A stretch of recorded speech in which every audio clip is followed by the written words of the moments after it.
Hallo und herzlich willkommen beim Nähmaschinenverzeichnis. Heute zeige ich, wie ich eine Nähmaschine, wenn sie frisch auf meinen Tisch kommt, herrichte. Ich habe hier ein schön verrotztes Modell einer VZ-Automatik von Gritzner. Der Lack scheint in Ordnung zu sein. Das kann man aber auch nur erraten. Die Mechanik ist eher schwergängig. Manches bewegt sich überhaupt nicht. Das probieren wir jetzt alles mal aus, wieder in Ordnung zu bringen. Was ich als erstes verwende, ist Druckluft. Zum Abpusten des gröbsten Schmutzes. Druckluft gibt es in Dosen, aber häufig reicht es auch einfach, kräftig drauf zu pusten und den Dreck runter zu pusten. Damit kriegt man schon mal das Gröbste ab. Als nächstes verwende ich Petroleum aus dem Baumarkt.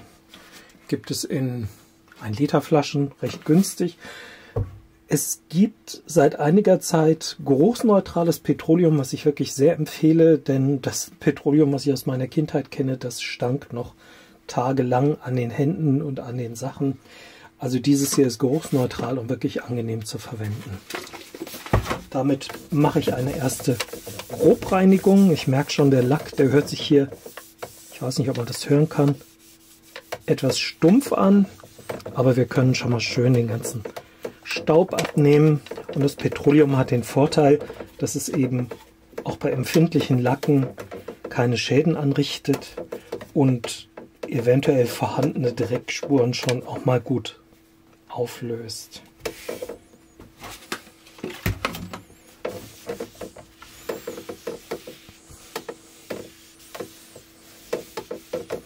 Ja, da scheint irgendwas auf dem Lack gelandet zu sein, vielleicht Sprühnebel oder ähnliches.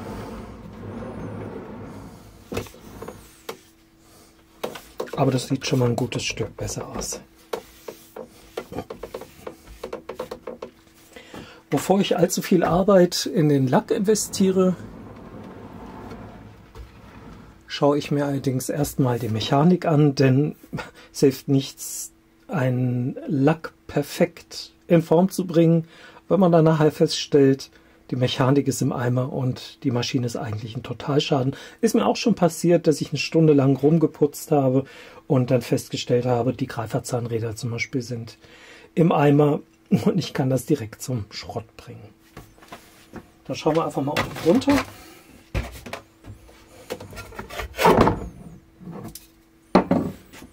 Ich verwende dazu nur ein paar abgerockte Styroporklötze, damit die Maschine hinten sanft drauf liegen kann. Na. So. Und schauen wir die Unterseite an. Die sieht ganz gut aus, muss ich sagen. Da ist also kaum altes Öl, sonst wäre das hier alles eher rotbraun oder gelb mit einem dicken Belag. Die VZ, da sind ein paar Spinnweben dran, aber sonst sieht sie wirklich gut aus. Die VZ hat einen CB-Greifer. In diesem Fall lässt er sich recht leicht öffnen. Man macht einfach die beiden Schrauben auf. So. Und dann kann man den kompletten Innenteil abnehmen. Aber hier merke ich schon, da ist klebriges altes Öl.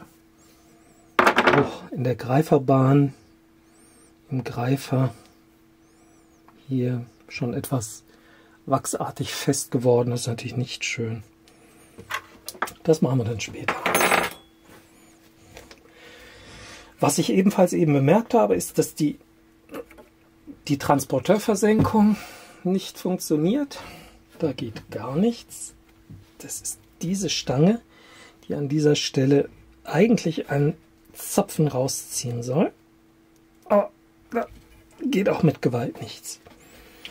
Der Trick dabei ist, einen Föhn zu verwenden. Man kann einen normalen Haarföhn nehmen. Ich nehme dafür so ein Heißluftgebläse. Allerdings muss man aufpassen, sobald irgendwo Kunststoffteile sind, leiden die natürlich unter zu viel Wärmeeinwirkung. Das heißt, mit viel Gefühl vorgehen. Erstmal nur mit leichter Wärmeeinwirkung ausprobieren, wie weit man damit kommt. Das heißt, ich versuche jetzt alle Bereiche, in denen sich Öl festgesetzt hat oder fest geworden ist, zu erwärmen. Das ist einmal hier, da ist ein Zapfen, der in einer Führung hin und her gleiten müsste, und einmal an dieser Stelle, da sollte sich der Hebel leicht drehen. Das versuche ich zu erwärmen und im nächsten Schritt dann mit Petroleum oder Ähnlichem zu reinigen. Das sah sehr gut aus. Ich denke, jetzt können wir das mit dem Föhn erstmal lassen.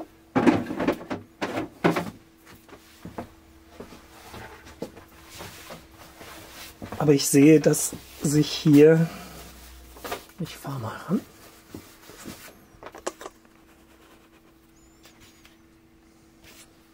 hier in diesem Bereich Öl abgelagert hat und fest geworden ist. Und das bildet dann so eine klebrige Masse, die an Stellen, an denen es nur wenig Luft zwischen zwei beweglichen Teilen gibt, wie Klebstoff wirkt. Das heißt, das versuche ich jetzt erstmal mit dem sanftesten Lösemittel, das ich habe, WD-40 oder Petroleum zu lösen.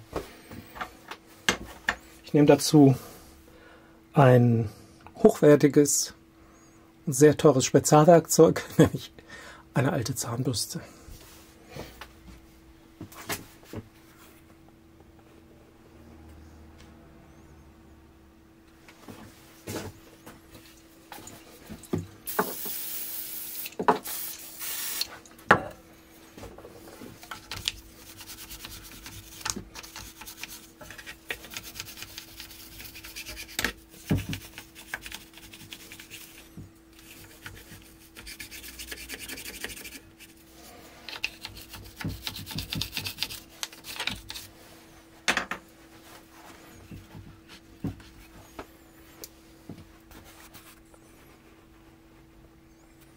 Dasselbe auch hier drüben.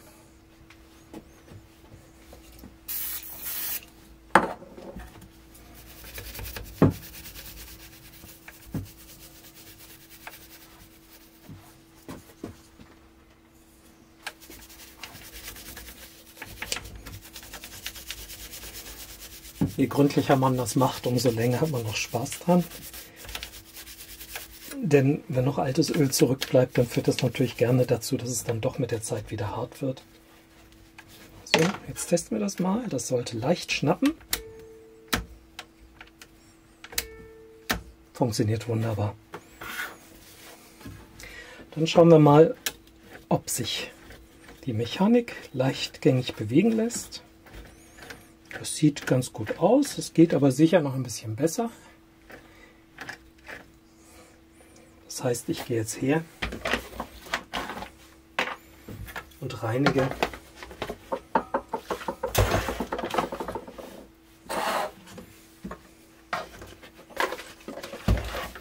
sämtliche beweglichen Stellen.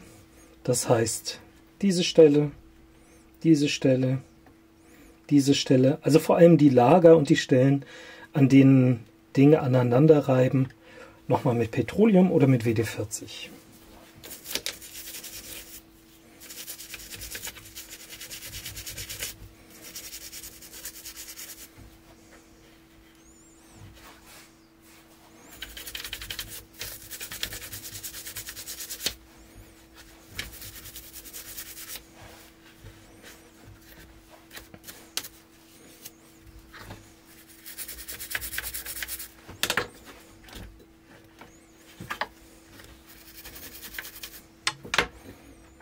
Diese Maschine ist schon relativ sauber. Manchmal hat man aber auch Maschinen, die sind komplett gelb-braun unten drunter. Also bei hartnäckigen Fällen verwende ich Aceton. Das ist ein sehr aggressives Fettlösemittel, mit dem man aber tatsächlich auch noch die letzten Reste von altem Öl entfernen kann. Man sieht das hier, dass der braune Belag sich tatsächlich vollständig entfernen lässt.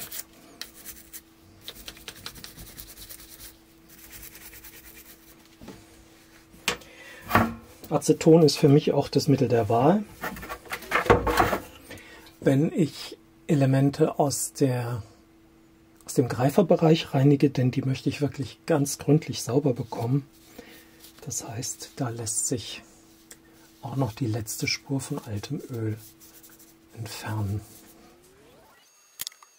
Die Greiferbahn gut reinigen. Das ist dieser Bereich hier. Das ist noch am besten.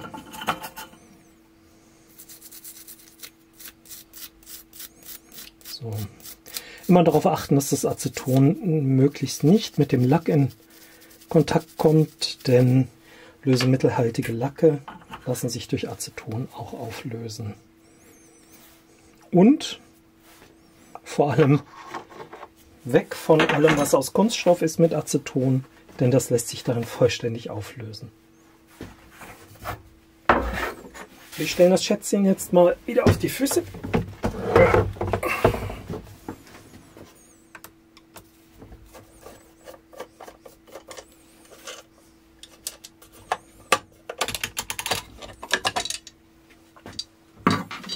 So. Ja, hier kann man schon erkennen, da ist einiges an altem Öl drin gelandet, beziehungsweise einiges an Öl drin gelandet, das in der Zwischenzeit alt ist. Hier werden wir nochmal rangehen.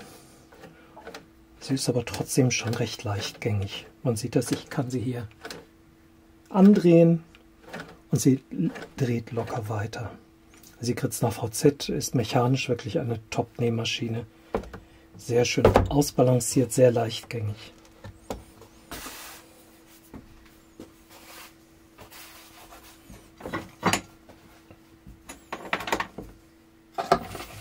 Ich arbeite dazu wieder mit Petroleum und der Spezialbürste.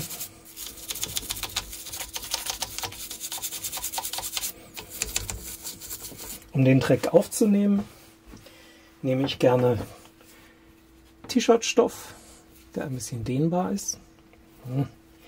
Lege den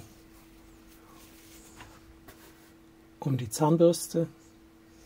Oh, es ist mir rausgerutscht, die Zahnbürste. Und nehme dann damit den gelösten Dreck auf. Durch die Borsten unter dem Stoff bildet sich ein gutes Polster, mit dem man auch gut in Vertiefungen reinkommt.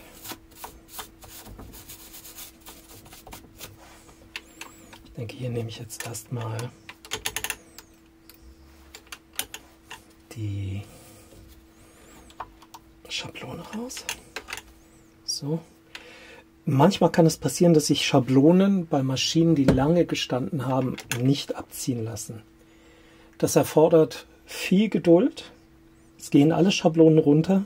Es ist nur manchmal etwas mühsam. Hier kann leichtes Erwärmen und das Einwirken von WD-40 oder Petroleum weiterhelfen. Denn hier an dieser Achse findet sich auch meist altes Öl.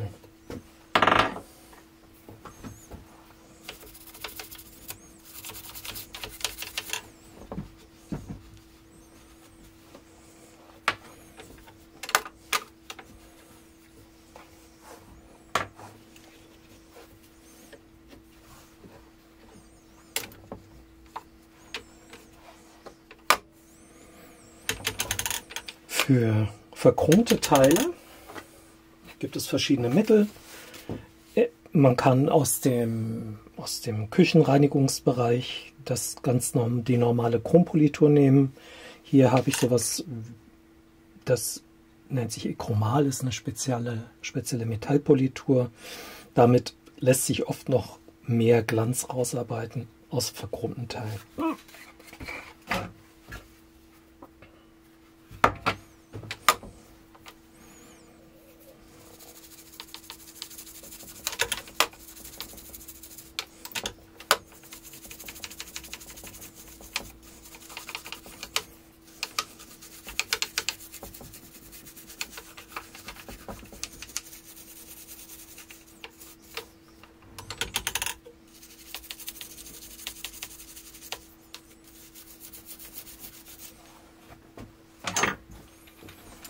Um besser in Vertiefungen reinzukommen, nehme ich manchmal statt der Zahnbürste auch einfach einen Pinsel, lege einen T-Shirt-Stoff drum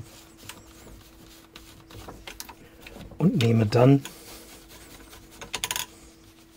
das Politurmaterial ab.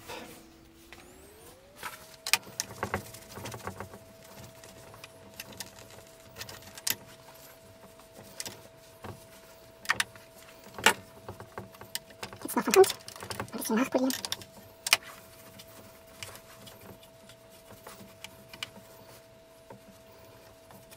Und die Chromteile sehen aus wie neu.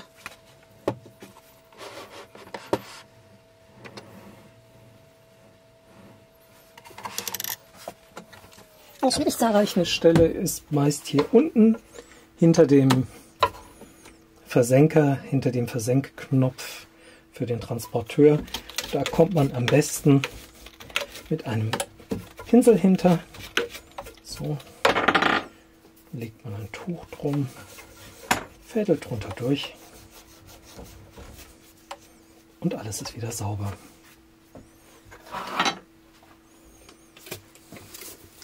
Von Frau Naumann habe ich den guten Tipp bekommen, mit Nano Hochglanzeffekt, Autopolitur, Waschstraßenfest, UV-Schutz, Streusalzfest, Easy Clean Effekt, Nähmaschinenlacke wieder in Ordnung zu bringen. Das Zeug ist wirklich klasse. Allerdings würde ich empfehlen, es nicht auf dem Supermarktparkplatz für 60 € die Flasche zu kaufen. Wenn man ein bisschen sucht, dann findet man Produkte, die inhaltlich identisch sind, für circa 6 bis 8 € die Flasche, und das ist wirklich sehr gut. Es enthält keine Schleifmittel, was bei Lacken wichtig ist, und hinterlässt einen sehr stabilen Glanz. Also ich habe da wirklich gute Erfahrungen mitgemacht, ich kann das sehr empfehlen.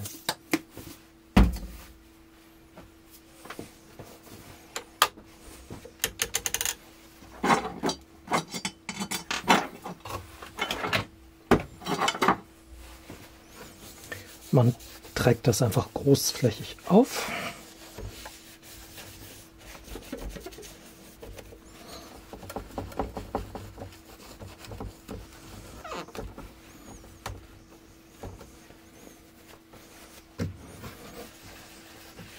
Man kann das schon recht bald wieder trocken polieren.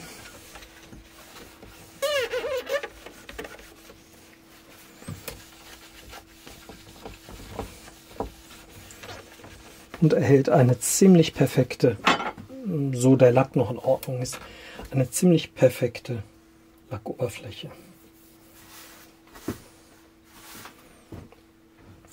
Was ich als nächstes kontrolliere, sind Stellen, an denen sich eventuell Fadenreste verbergen. Dazu schaue ich hinter das Handrad.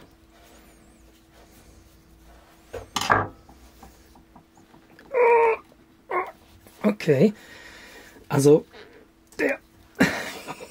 die Handradverriegelung lässt sich nicht lösen. Gibt es einen Trick? Ich verwende dazu eine Wasserrohrzange und einen Streifen Leder oder ein Tuch.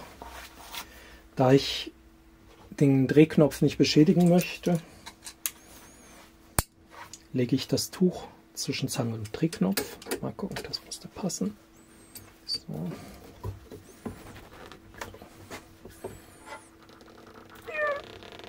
Oh ja. Okay.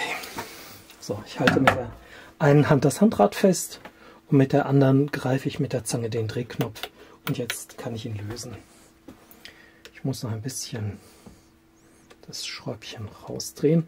Vorsicht, diese Schräubchen sind sehr gesucht, sehr speziell. Möglichst nicht verlieren. Ersatz ist schwierig zu bekommen.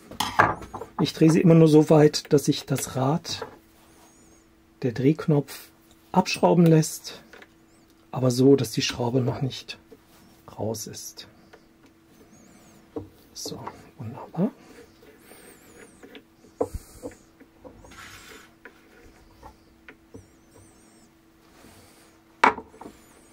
So, den Ring nehmen wir raus. Und das Handrad sitzt fest. Okay, lässt sich abziehen. Hier sieht man auch wieder altes Öl.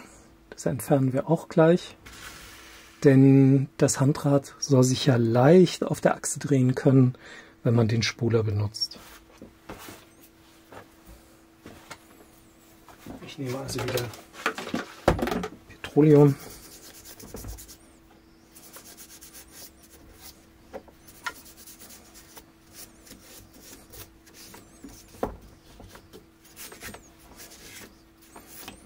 Und reinige die Achse.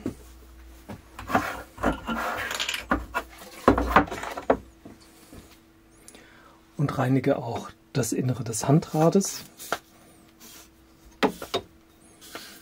Und diese Fläche hier, die hier anliegt.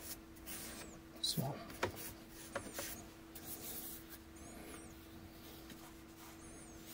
Was sich auch anbietet im Moment ist, die Riefe für den Keilriemen sauber zu machen und fettfrei zu machen. Denn der Keilriemen soll auf keinen Fall durchrutschen. Also Fettfreiheit an dieser Stelle. Einmal rundum.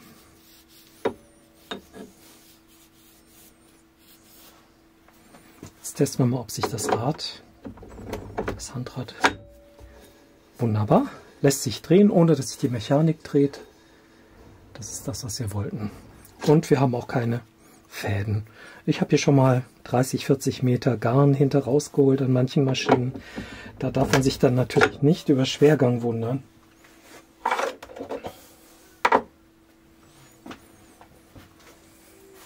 Was wir ebenfalls sauber machen, ist der Ring, der hier untergelegt wird.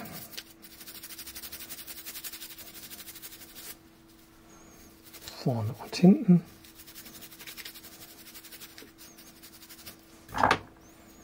So. Es gibt immer zwei Möglichkeiten, wie man diesen Ring einlegen kann. Wir versuchen jetzt einfach mal Nase nach unten. Ach so, wichtig ist, die zwei Nasen innen, die müssen nach außen schauen, nicht nach innen, sonst funktioniert das nicht. So, setzen wir das mal auf.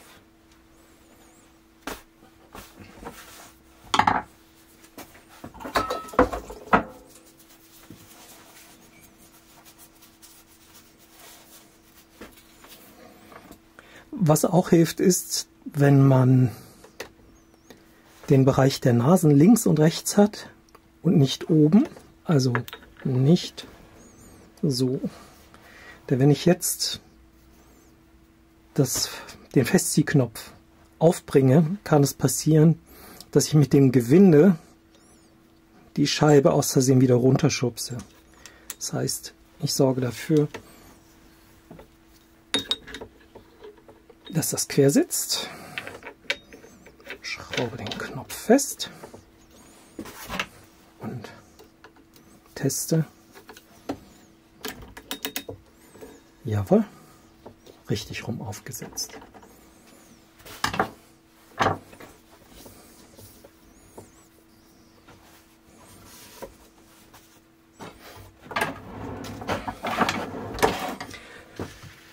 Mein nächster Blick gilt jetzt dem Motor. Das Einfachste ist erstmal die Kohlen zu checken. Leider, man kann es hier erkennen, ist der Schlitz schon sehr beschädigt. Ich schaue mal, ob ich das vielleicht mit dieser Zange hinbekomme. Oh ja, das klappt. Wunderbar.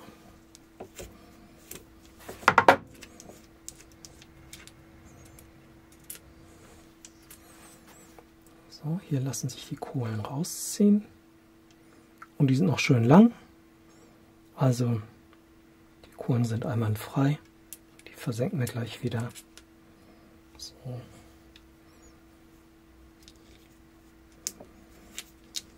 Und dasselbe machen wir auch unten.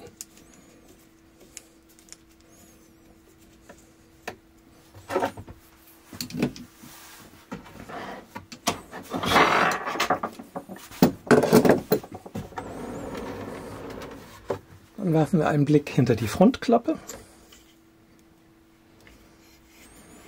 wie die Mechanik dort aussieht, ob sich hier viel Dreck angesammelt hat. Wir können da nochmal reinpusten. Sieht aber insgesamt gut aus. Wichtig ist, dass sich auch die Nadelstange leicht hin und her bewegen lässt. Wir gucken uns das gleich mal an. So, dann gehen wir hier auf Zickzackbreite 4. Drehen mal nach oben. So.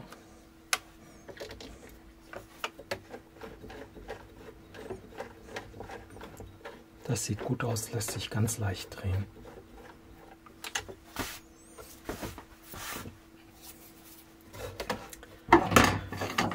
Beim Ölen kommt es darauf an, dass man bei den gusseisernen alten Maschinen alle Bereiche erwischt, die geschmiert werden sollen. Bei manchen Herstellern sind die Stellen mit roten Kringeln markiert. Hier haben wir jetzt überhaupt keine Markierungen. Da bietet es sich einfach an, zu schauen, an welchen Stellen es voraussichtlich auch zur größten Reibung kommt. Also augenfällig ist dieses Ölloch, hier, hier, hier, hier und vorne noch. Das heißt, an den Stellen mit harz- und säurefreiem Haushaltsölölen. Ich verwende allerdings nicht nur Öl, sondern an der Stelle, an der Exzenter sitzt, verwende ich Fett. Man kann Graphitfett nehmen oder normales Haushaltsfett. Kein Backfett bitte. Ich nehme dazu ein Sprühfett, einen kleinen Spritzer hier drauf, verteilen. Wunderbar. So, als nächstes ölen wir die kleinen Öffnungen. Das muss nicht viel sein. Ein kleiner Spritzer. Ich nehme dazu ein Ölfläschchen mit einer relativ feinen Spitze. Das lässt sich ganz gut dosieren. Ein Tröpfchen an alle Ölöffnungen geben.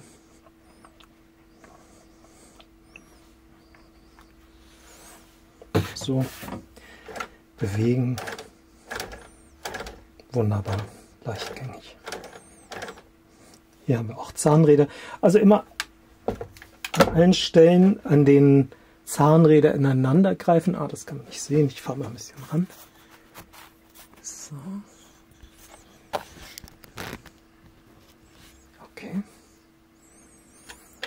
An allen Stellen, an denen Zahnräder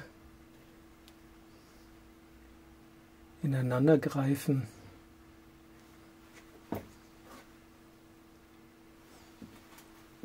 verwende ich Fett.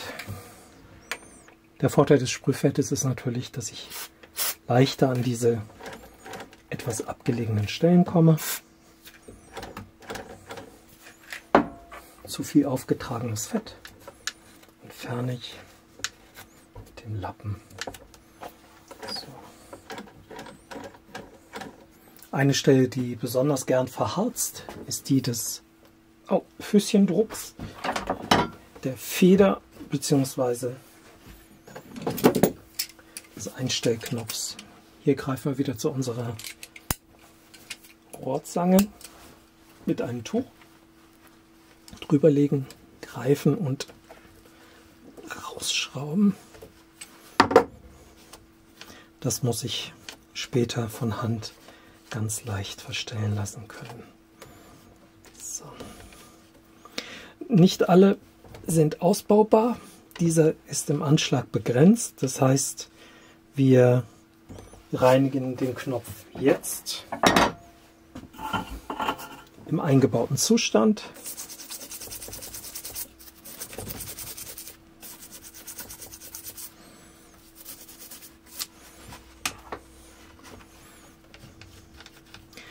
geben ein kleines Tröpfchen Öl hier in diesen Spalt. Wunderbar. So, hier oben ist ein kleines Kugelventil eingebaut. Das ist dazu da, dass an der Stelle, ich zeige das mal, das lässt sich eindrücken, dass da ein kleiner Tropfen Öl reingegeben wird. So, überschüssiges Öl entfernen wir, das wollen wir ja später nicht. So. Nicht auf dem Stoff haben. Jetzt lässt sich der Knopf wunderbar versenken und der Anpressdruck des Fößchens einstellen. Je weiter nach unten, umso größer der Anpressdruck, je weiter nach oben, umso entspannter ist die Feder, umso weniger stark ist der Anpressdruck. Wir reinigen jetzt noch das Füßchen. Wunderbar dreckig.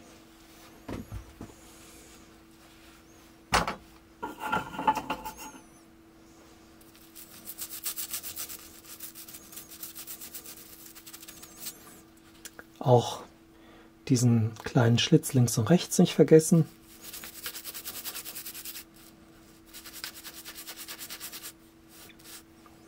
So. Wunderbar. Kann wieder ganz leicht federn.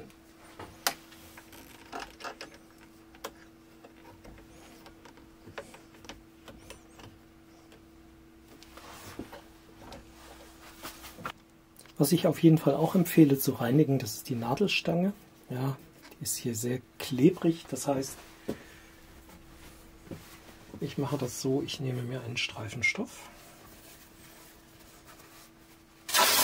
Zack. Mit ein bisschen Petroleum.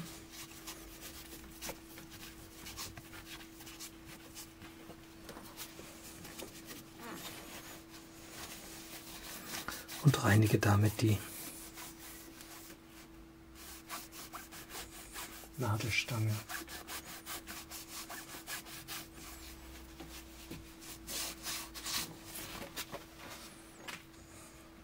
Was ich auf jeden Fall auch empfehle, ist die Stichplatte abzuschrauben, denn zwischen Stichplatte und Transporteur sammelt sich gerne flusiger Dreck. Das schauen wir uns als nächstes an.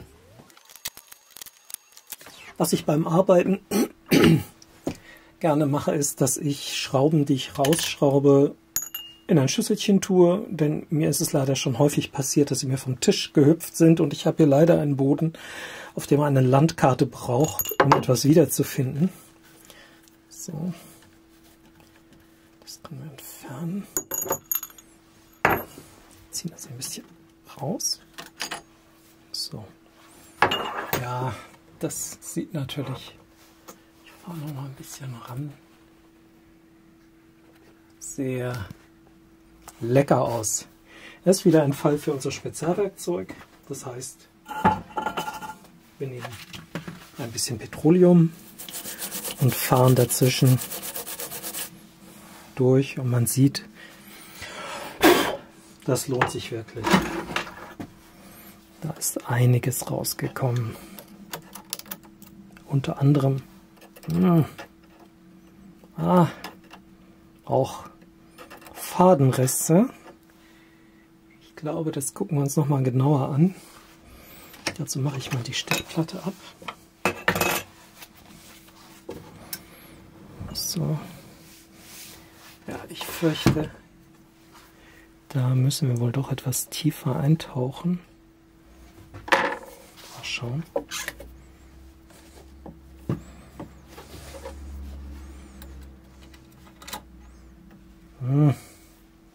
Wunderbar. Das lohnt sich. Ich hatte neulich eine Nähmaschine auf dem Tisch und dachte mir nach dem Zusammenbauen, komisch, ich glaube, das soll nicht so sein, dass die Stichplatte bei jedem Stich hochhüpft. Man hatte sich hier an dieser Stelle ein dicker Filzteppich dazwischen geklemmt und bei jeder Bewegung nach oben die Stichplatte zum Hüpfen gebracht. So, schauen wir mal. Ich weiß nicht, was mich hier erwartet. Ich glaube, da müssen wir... Ja. Übrigens ein wichtiges Werkzeug, eine spitze Pinzette. Also selbst wer nicht mit Nähmaschinen vertraut ist und nicht vorhat zu schrauben, eine spitze Pinzette, um Garnreste aus der Nähmaschine zu entfernen, kann ich immer empfehlen. Gut, das heißt, wir lösen jetzt mal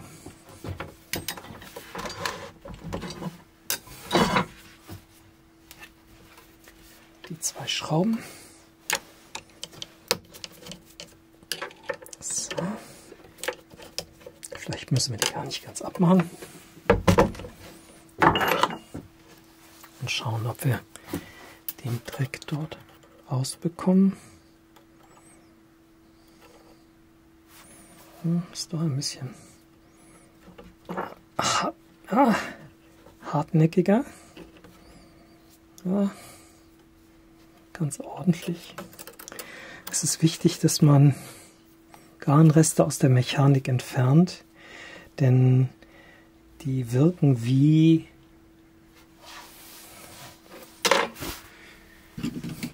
Dochte und ziehen aus der Mechanik das Öl. Muss man doch mal richtig ran hier.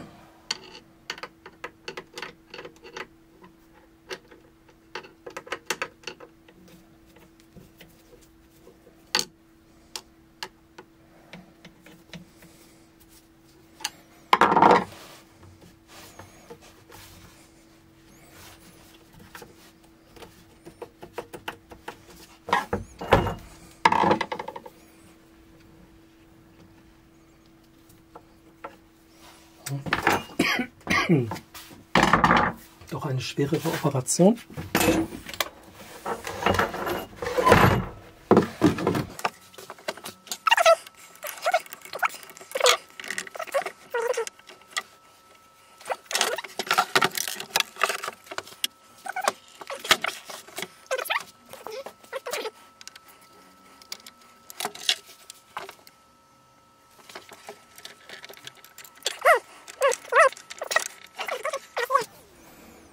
Hat sich der Dreck der Jahrzehnte gesammelt.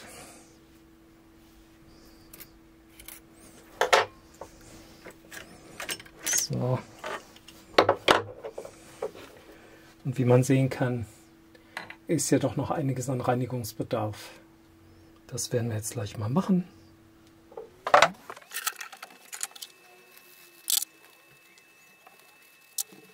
So, ich habe die Teile jetzt gereinigt und wieder zusammengebaut. Man kann sehen, das hat sich wirklich sehr, sehr gelohnt. Wir werfen jetzt noch einen Blick auf die Fettbox. Das ist hier, wo die Greiferzahnräder sitzen.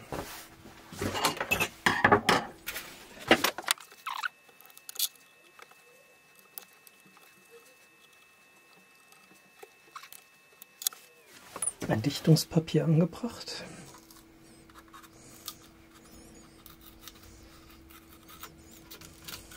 Man sieht, die Fettbox ist gut gefüllt. Ich habe keine Probleme damit, das drin zu lassen, wenn ich das Gefühl habe, dass das Öl noch gut schmiert, noch geschmeidig ist. Also man merkt, dass das reagiert auf die Hautwärme und wird schon weich.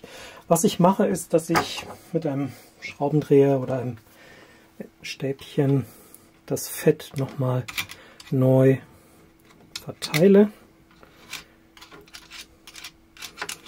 Ja, nicht sehr geschickt. So. Denn das arbeitet sich von den Zahnrädern weg im Laufe der Jahre. Wunderbar. Sauber machen. Und dann schraube ich das wieder zu.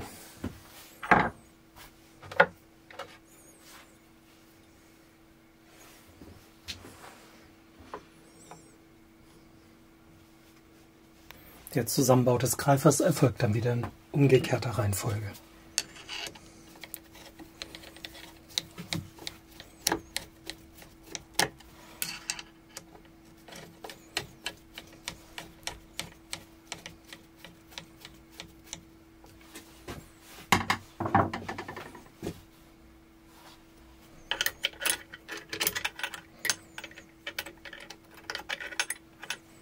Na, da bis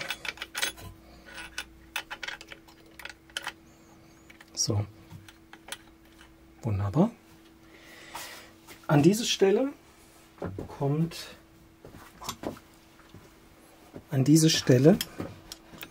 zwischen dem Greifer, der sich dreht, und der Greiferbahn kommt jetzt ein Tröpfchen Öl, und das ist auch die Stelle, die man an einer Nähmaschine eigentlich am häufigsten ölen sollte. So. Tröpfchen Öl, ein bisschen bewegen. Super. So. Das ist jetzt alles ein bisschen eng.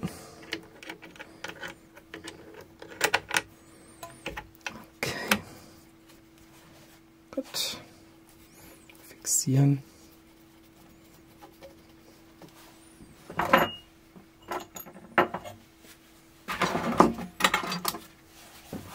Spulenkapsel einsetzen und testen.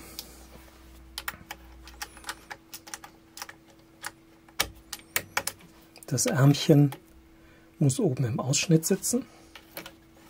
Wunderbar. Alles einwandfrei.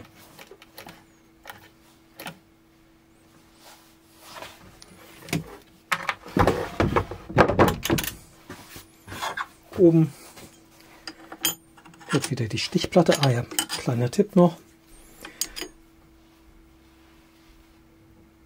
Manchmal kann es passieren, dass hier die Kante von Nadeleinschlägen umgeben ist, dass dieses Loch, in dem die Nadel runtergeht, hier vorne aufgefranst ist. Ich kann sehr empfehlen, das mit einem feinen Schleifpapier glatt zu machen, denn wenn diese Kante Beschädigungen aufweist, franzt sich meist beim Nähen das Garn daran auf und reißt. Das heißt, man kann alles korrekt eingestellt haben, eine neue Nadel eingesetzt haben, Unterfaden, alles ist in Ordnung, aber beim Nähen reißt der Faden. Ich habe das schon oft gesehen, dass ein ausgefranstes Loch hier dazu führt, dass das Garn reißt. Also darauf achten. Mal schauen, das sieht super aus. Das ist ganz glatt. Wir können hier noch ein bisschen nachpolieren. Ja, das sieht gut aus. Und bauen das wieder ein.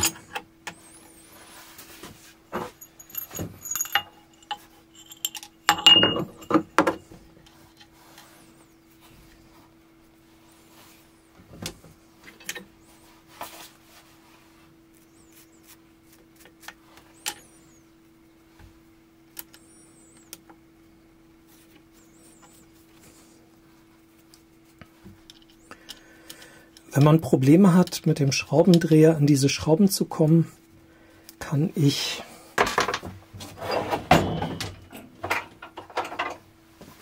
diese kurzen Schraubendreher sehr empfehlen. Mit denen kommt man auch recht gut an enge Stellen. Was auch hilft, gerade bei richtig festsitzenden Schrauben, das ist so etwas hier, eine Mini-Ratsche, in die man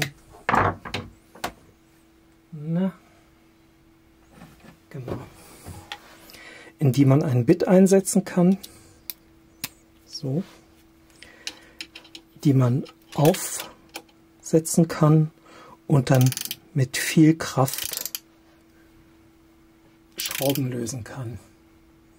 Also für mich in schwierigen Fällen bisher der perfekte Notlöser gewesen. Alles Problem haben wir jetzt hier nicht. Schraube lässt sich leicht rein und rausschrauben. Hoppla. So. Okay. Nicht so fest, handfest reicht, aber sie sollte nicht rausschauen. Schiebeplatte einsetzen.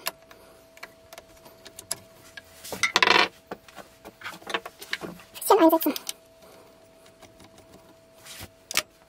Deckel anbringen.